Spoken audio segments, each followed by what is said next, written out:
नमस्कार साथियों, IFMS 3.0 के संदर्भ में प्रश्नोत्तर श्रृंखला के इस भाग 2 में आप सभी का हार्दिक स्वागत है। इस भाग में हम पहले भाग के कमेंट सेक्शन में जो प्रश्न आए हैं उन प्रश्नों को लेंगे और आज का पहला प्रश्न है कृष्ण मुरारी जी का प्रश्न है। सर नमस्ते, IFMS पर एम्प्लॉय मॉडिफाई सर्विस डिटेल में टीचर ग्रेड 3 को पोस्टिंग वीडियो द्वारा दी जाती थी, तो क्या डेजिग्नेशन ऑफ अपॉइंटिंग अथॉरिटी में वीडियो ही सेलेक्ट करें?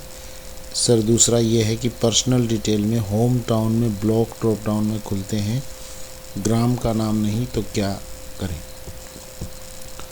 तो इसमें आपने 2 प्रश्न पूछे हैं। पहला आपको अपॉइंटिंग अथॉरिटी लिखना है, तो वो DO एलिमेंट्री हेडक्वार्टर सेलेक्ट करना है और पर्सनल डिटेल में आपको होम टाउन अगर शो नहीं हो रहा, ब्लॉक ड्रॉप डाउन में खुलते हैं, आगे आपके अगर ग्राम पंचायत ओपन हो रहा है तो उसको आप सेलेक्ट कर लें।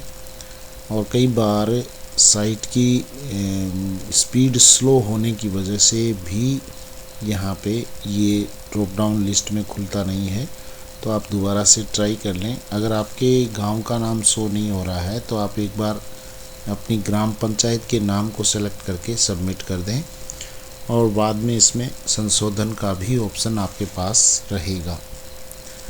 नेक्स्ट प्रश्न है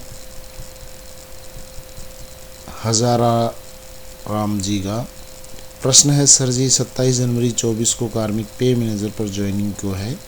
कार्मिक पे मैनेजर पर प्रदर्शित हो रहा है लेकिन IFMS 3 पर आप प्रदर्शित नहीं हो रहा है।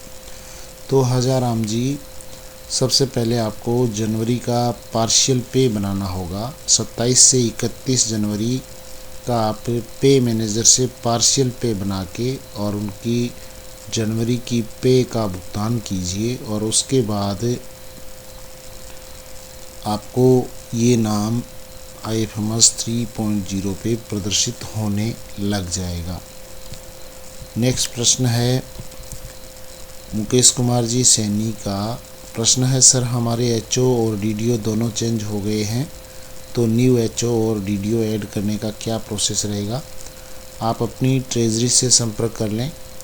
HO और DDO के नाम ऐड करने के लिए वहाँ पे ये सुविधा दी गई है और आप पे मैनेजर पर भी DDO डिटेल और HO डिटेल सबमिट कर दें और फिर आप ट्रेजरी से संपर्क करके और IFMS 3.0 पे मैपिंग करवा लें। अगला प्रश्न है। सर मेरी IFMS 3.0 पे ID बन गई है लेकिन साला दर्पण पर ये ID नहीं ले रहा है। मैंने सेकंड ग्रेड में 26 फरवरी को ज्वाइन किया था और अभी फर्स्ट में भी हो गया, तो अभी ऑनलाइन रिलीविंग कैसे होगी? Please help me. तो अभी तक साला दर्पण को इसके संबंध में अपडेट नहीं किया गया है। साला दर्पण पर जो पुराना एम्प्लॉय ID पैटर्न था केवल वो ही ले रहा है। नया जो IFMS 3.0 का एम्प्लॉय ID पैटर्न है वो वहाँ पे सबमिट नहीं हो रहा है। साला दर्पण टीम ने 1-2 दिन में ही इसको अपडेट करने के लिए आश्वासन दिया है, तो आप 1-2 दिन वेट कर लीजिए, वहाँ पे आपकी जो ज्वाइनिंग है वो हो जाएगी। नेक्स्ट प्रश्न है दीपा जी मेघानी जी का प्रश्न है कि मेरी ज्वाइनिंग अगस्त 23 में हुई थी पर किसी रीज़न से मेरी एम्प्लॉय ID अभी तक नहीं बनी। IFMS पर रजिस्ट्रेशन प्रोसेस कंप्लीट होने के बाद ID नोट डिफाइंड का ऑप्शन आया था और अब दोबारा ट्राई करने पर Jan Aadhaar member ID already present आता है बट कहीं भी शो नहीं होता, क्या करें? सॉल्यूशन बताएं। तो जब Jan Aadhaar member ID already present आ रहा है तो इसका मतलब आपकी ID है वो डेटा सबमिट हो रखे हैं और हो सकता है ID भी जनरेट हो रखी हो। तो आप जो ग्रुप एलोकेशन का है, अलॉट एम्प्लॉय को जो हम ग्रुप अलॉट करते हैं उस टैब में जाके देखिए, हो सकता है वहाँ पे उस एम्प्लॉय का नाम मिल जाए और आपको एम्प्लॉय आईडी मिल जाए। तो वहाँ पे आईडी है वो जनरेट हुई मिल जाएगी आपको। और अगर फिर भी आपको वहाँ पे आईडी जनरेट नहीं मिलती है तो उस स्थिति में आपको आपके जितने भी ड्राफ्ट सेव है उनका स्क्रीनशॉट आप एम्प्लॉय हेल्प डेस्क पे भेज के और उनको डिलीट करवा के डेटा दोबारा से सबमिट कर सकते हैं। अगला प्रश्न है विजेंद्र सिंह जी का, सेम प्रॉब्लम। तो वो यहाँ पे मैं बता चुका हूँ कि अगर आपके ग्रुप एलोकेशन में वो नाम नहीं दिखाई देता है, आईडी अगर अलॉट नहीं हुई है, पहली बात तो अगर जनरल आधार डुप्लीकेट शो हो रहा था इसका मतलब आईडी का आपने डेटा सबमिट कर दिया और आईडी बनी हुई भी आपको मिलेगी। आप देखना ग्रुप एलोकेशन का जो टैब है उसमें आपको मिल जाएगी।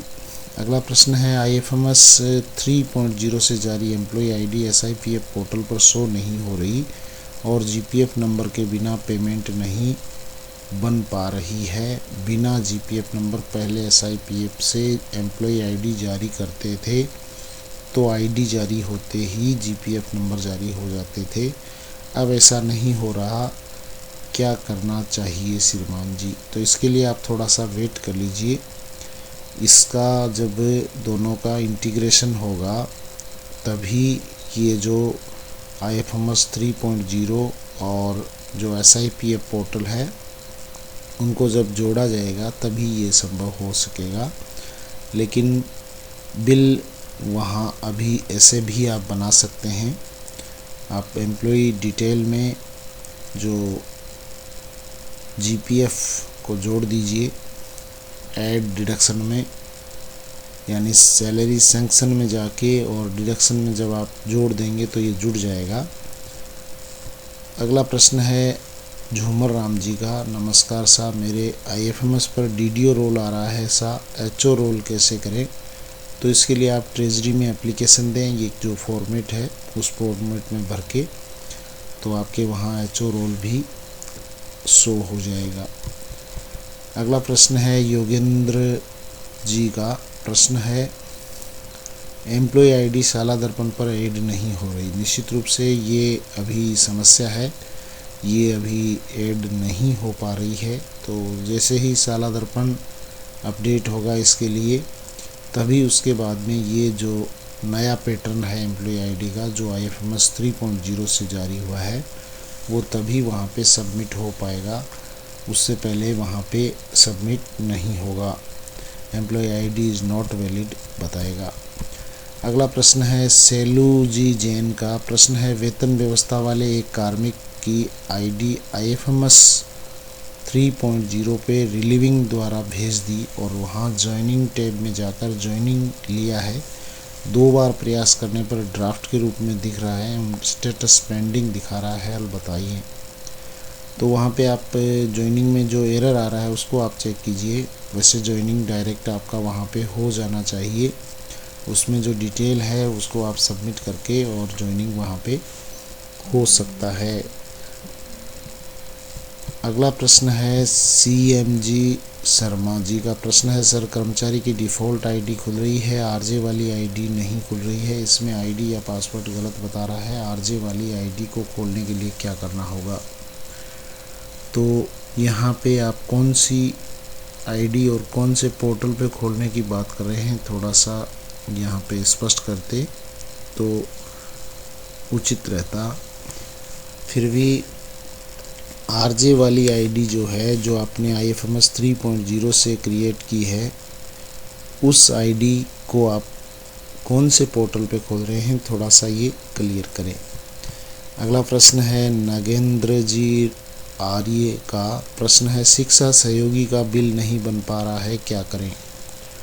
तो प्री पे मैनेजर पे शिक्षा सहयोगियों का बिल तो बन रहा है, अगर आपका नहीं बन पा रहा है तो उसका क्या रीज़न है, उसका क्या एरर आ रहा है, उसको थोड़ा आप यहाँ पे स्पष्ट करते तब पता चल पाता। बाकी शिक्षा सहयोगियों के सबके बिल बने हैं फरवरी के, आपके वहाँ पे क्या प्रॉब्लम हुई है इसके संबंध में पता आपके जो बिल से संबंधित कार्य करते हैं वो ही बता सकते हैं। उमेश जी कताला जी का प्रश्न है, सर मेरी ज्वाइनिंग 1 फरवरी 2024 की है, एम्प्लॉय आईडी नहीं बन रही, प्लीज़ हेल्प मी। आईडी आपके एचओ लॉगिन से, आपके जो डीडीओ है उनके आपके जो हेड ऑफ ऑफिस है, एचओ है, उनके लॉगिन से बनेगी और आप निश्चिंत रहें, आईडी आपकी बन जाएगी। किसी भी प्रकार का एरर भी आएगा तो भी अभी आईडी क्रिएशन हो रही है, आप ट्राई कीजिए, निश्चित रूप से आईडी बन जाएगी। अगला प्रश्न है, employee help desk mail ID क्या है? तो employee help desk mail ID है employeehelpdesk.ifms@rajasthan.gov.in। अगला प्रश्न है, जैसे अक्टूबर से बाकी था तो मैंने अक्टूबर नवंबर दिसंबर का पे मैनेजर से बना दिया, लेकिन अब पे मैनेजर पर डिडक्शन बल्क नहीं हो रहे, तो उनको आईएफएमएस पर कैसे लें, उनका वेतन कैसे बनाएं? तो यहाँ पे आपको जनवरी का और बनाना है ना, जनवरी का वेतन बनाने के बाद आप वहाँ पे आईएफएमएस पर वो शो होने लग जाएंगे और उसके बाद में फरवरी का जो वेतन है वो आईएफएमएस 3.0 से बन जाएगा। अगला प्रश्न है, सर पुराने कार्मिक जिनका वेतन पे मैनेजर पर बाकी था उनका आईएफएमएस पर कैसे ऐड करें ताकि बाकी का वेतन बना सकें? तो पुराना जनवरी तक का वेतन आपको पे मैनेजर से ही बनाना है और जनवरी का वेतन जब वहाँ से बन जाएगा तो ये ऑटोमेटिक आईएफएमएस 3.0 पे कार्मिक है वो शो होने लग जाएंगे और फरवरी का वेतन है वो आईएफएमएस 3.0 से आपको बनाना है। अगला प्रश्न है इरफान खान जी का, सर मेरी ज्वाइनिंग 7 अक्टूबर की है, सर मैंने अभी आईएफएमएस 3.0 पे आईडी जनरेट करवाई, कंप्लीट करवाने के बाद सबमिट कर रहे हैं तो एरर आ रहा है, इस तरह 4 बार ट्राई कर चुका हूं, अब क्या करूं, मेरे हेल्प कीजिए सर। तो इसका मतलब है अगर आपने 4-5 बार ट्राई की है तो आपकी आईडी जनरेट हो चुकी है। आप चेक कीजिए, वहाँ जो एम्प्लॉय के लिए ग्रुप अलॉट करते हैं उस टैब में जाके वहाँ पे देखिए कि उस एम्प्लॉय का नाम वहाँ पे आ रखा होगा और एम्प्लॉय आईडी भी वहाँ पे आ रखी होगी। ग्रुप एलोकेशन और डी एलोकेशन का जो टैब होता है, ग्रुप मास्टर जो यहाँ पे है उसमें आपको यहाँ पे मिलेगा ग्रुप एलोकेशन और एक डी एलोकेट का है, तो आप एलोकेशन वाले टैब में देखिए, वहाँ पे आपको मिल जाएगा। फिर भी अगर नहीं मिले तो उस स्थिति में आप जो भी आपके ड्राफ्ट सेव है उनको आप दोबारा से सबमिट करने का प्रयास कीजिए और अगर नया आपसे दोबारा नए सिरे से आपको नहीं बनाना है, पहले से जो ड्राफ्ट है पेंडिंग टास्क में आपको मिल जाएगा ड्राफ्ट और उसमें आपको क्लिक करके और आगे का कार्य वो करना है, दोबारा से सबमिट करना है। अगला प्रश्न है बजट हेड फरवरी के वेतन बिल में बजट इनसफिशिएंट का ऑब्जेक्शन लगाया था। इस हेड में 100% बजट एसएफ में है लेकिन पूरा 100% शेयरिंग नहीं होता, तो मैंने बिल डिलीट करके एसएफ से नया ग्रुप बनाना चाहा तो न तो नया ग्रुप बनता है बल्कि उस बिल के सभी एम्प्लॉय गायब हो गए हैं। प्रश्न ये है कि उन एम्प्लॉयज़ को वापस कैसे लाए? तो हनुमान सिंह जी आपको चिंतित होने की आवश्यकता नहीं है, वो एम्प्लॉयज़ गायब नहीं हुए हैं। और जहाँ तक नए ग्रुप बनने का प्रश्न है तो आप नया ग्रुप भी बना सकते हैं, उस ग्रुप का नाम आप ओ रख दो या अन्य कोई नाम रख के और वो ग्रुप है वो बन सकता है। इसके संबंध में मैंने एक वीडियो भी बनाया है, नया ग्रुप कैसे बनाएं, तो वो वीडियो देख के भी आप उसकी हेल्प ले सकते हो, तो वो मेरी इस प्लेलिस्ट में आपको मिल जाएगा। तो एम्प्लॉयज़ आपके गायब कहीं नहीं हुए हैं, आप उनको एलोकेट या डी एलोकेट वाला जो टैब है उसमें आप देखेंगे ग्रुप एलोकेट और डी एलोकेट, उनमें से किसी न किसी में आपको वो दोनों एम्प्लॉय दोनों या जितने भी एम्प्लॉय है वो सारे वहाँ पे आपको शो हो जाएंगे। अगला प्रश्न है परी तारा जी का प्रश्न है, किसी कार्मिक के उच्च पद पर ज्वाइन होने पर 22 फरवरी को अन्यत्र विद्यालय में ज्वाइन कर लिया है, आईएफएमएस से 22 दिन का वेतन कैसे आहरित करें? तो इस पे ये ऑप्शन दिया गया है, पहले उसमें जो पार्शियल पे का हुआ करता था पे मैनेजर पे, वैसे ही यहाँ पे एब्सेंटी स्टेटमेंट नाम से ऑप्शन दिया हुआ है, उस पे आप एब्सेंटी स्टेटमेंट की जो डिटेल भर देंगे तो यहाँ पे पार्शियल पे है वो आप जनरेट कर सकेंगे। अगला प्रश्न है आईएफएमएस पर एक प्रोबेशन कर्मचारी का एब्सेंट स्टेटमेंट 5/2 से 11/2 तक अपलोड कर दिया, परंतु अब रेगुलर सैलरी प्रोसेस नहीं हो रही है। Paid days becoming more than total days, monthly salary not processed, yes ये लिखा हुआ आ रहा है। तो उसमें थोड़ा अभी प्रॉब्लम चल रहा है, उसमें 20 के बाद की डेट भी पहले शो नहीं हो रही थी, तो थोड़ा सा आप वेट कर लीजिए जब ये सिस्टम रनिंग में आ जाए, क्योंकि एब्सेंटी जो स्टेटमेंट वाला है उसमें अभी तक प्रॉपर वर्क नहीं हो पा रहा है, तो थोड़ा सा इसके लिए आपको वेट करना होगा। अभी आईएफएमएस 3.0 इनिशियल स्टेज पे आपको कुछ कामों के लिए अभी थोड़ा वेट करना पड़ सकता है, इसलिए धैर्य रखें। ये सारे काम रनिंग में आ जाएंगे और बहुत इजी तरीके से हो जाएंगे। अगला प्रश्न है यदि कोई कार्मिक 31 जनवरी को ज्वाइन करता है तो उसकी आईडी कहाँ से और एक दिन का वेतन कहाँ से बनेगा।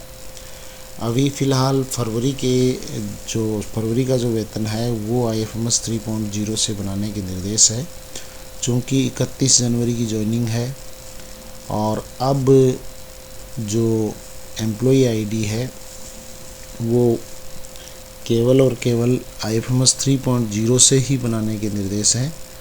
तो फिलहाल आप आईएफएमएस 3.0 से उनकी आईडी बना लीजिए और जो एक दिन का वेतन बचता है उसके लिए भी आईएफएमएस 3.0 पे आगे आने वाले दिनों में ऑप्शन दे दिया जाएगा। उस टाइम आप 31 जनवरी का जो एक दिन का वेतन है वो आप इससे बना सकते हैं, लेकिन फ़िलहाल आप जो फरवरी का वेतन है वो बनाना है तो ये जो आईडी है वो आप आईएफएमएस 3.0 पे बना लें। सर जी WPL रहे कार्मिक का कटौती करके वेतन कैसे बनाएं, तो इसके लिए भी वही है एब्सेंटी स्टेटमेंट। तो विदाउट पे लीव पे कोई रह रहा है तो उसके लिए भी आपको एब्सेंटी स्टेटमेंट में डिटेल भर के और जितने दिन का वेतन बनाना है वो वहाँ से बन सकता है, लेकिन इसके लिए थोड़ा सा आप वेट करें। उस टैब ने अभी तक प्रॉपर वर्क करना शुरू नहीं किया है। अगला प्रश्न है सत्यनारायण जी शर्मा जी का प्रश्न है वेतन व्यवस्था वाले कार्मिक को अपने मूल कार्यालय में आईडी कैसे स्थानांतरित की जाए। तो आईडी ट्रांसफ़र का आईएफएमएस 3.0 पे ऑप्शन दिया हुआ है, वहाँ से आप आईडी को ट्रांसफ़र कर दीजिए। ट्रांसफ़र एम्प्लॉय का ऑप्शन है, उसमें जाके आप जो उनका मूल कार्यालय है वहाँ की ऑफिस आईडी पे उसको ऑर्डर का अटैचमेंट लगा के और साथ में और उसको आप ट्रांसफ़र कर सकते हैं। तो इस तरीके से ये जो पिछला वीडियो था उसमें आए हुए प्रश्नों के मैंने यहाँ पे जवाब देने की कोशिश की है। आपका भी कोई प्रश्न हो तो आप इस वीडियो के कमेंट सेक्शन में डाल सकते हैं। आज के लिए बस इतना ही। Thank you very much. जय हिंद, जय भारत।